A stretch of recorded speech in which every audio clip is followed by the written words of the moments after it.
But let me switch gears to the NFL right here, because players kneeling during the national anthem, the NAACP responding to the Dallas Cowboys owner Jerry Jones's comments about benching players that disrespect the flag. Here's the statement, reading in part: Jerry Jones's comments are more than tone deaf, more than misinformed and misguided. They are a public commitment by an NFL owner to violate his players' constitutional right to free speech. NFL Hall of Famer Joe Namath also weighed in on the protests during an interview on Fox and Friends yesterday. Here's what Namath said. We have a right. This is America, liberty, a lot of freedoms. Ownership has ownership. Again, if somebody starts walking through here carrying a sign, what are the powers that be at Fox going to say to you? Excuse me, go do that somewhere else. Don't do it in the workplace. That's the point. Judge Napolitano, what do you think about that? Can the NFL force players to stand for the national anthem? Because this is a workplace issue. You know, the football field is the workplace for a given team. Partly paid for by taxpayers. Correct.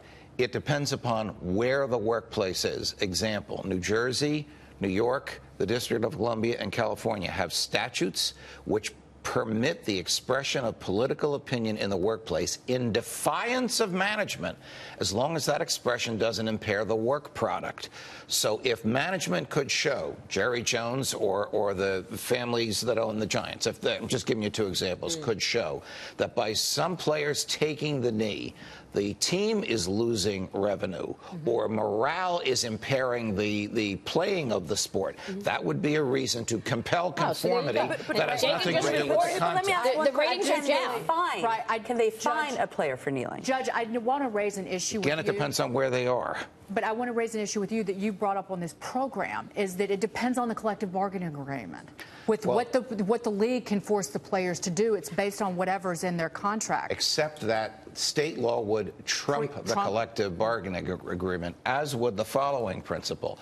The NFL cannot compel political or patriotic conformity on property owned by the government, which is almost all of the stadiums. The dirt, the earth that they're standing on is owned by the government. Just as the government can't compel speech or prohibit speech, the NFL can't, unless the speech, and when we say speech, we mean expressive conduct. Even a silent taking of the knee, to use this phrase, is considered speech in the constitutional parliament. Even unless the NFL can show that by taking the knee, the work product, the game, the revenue is being impaired, it can't interfere. But if it can show that the work product is being interfered, then it can interfere. We just showed it. Dagan just told us what the ratings have been doing. They're losing money.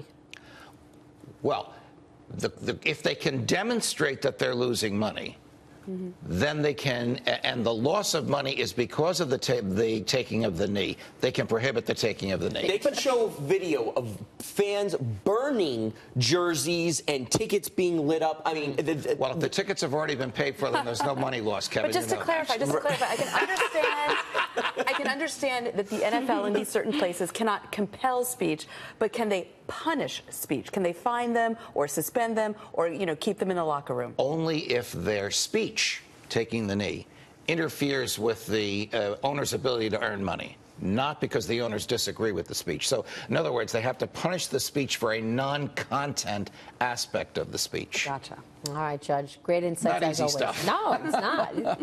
You get it. Letter of the law to a T. Thank you so much, Judge. Pleasure. Andrew Napolitano there.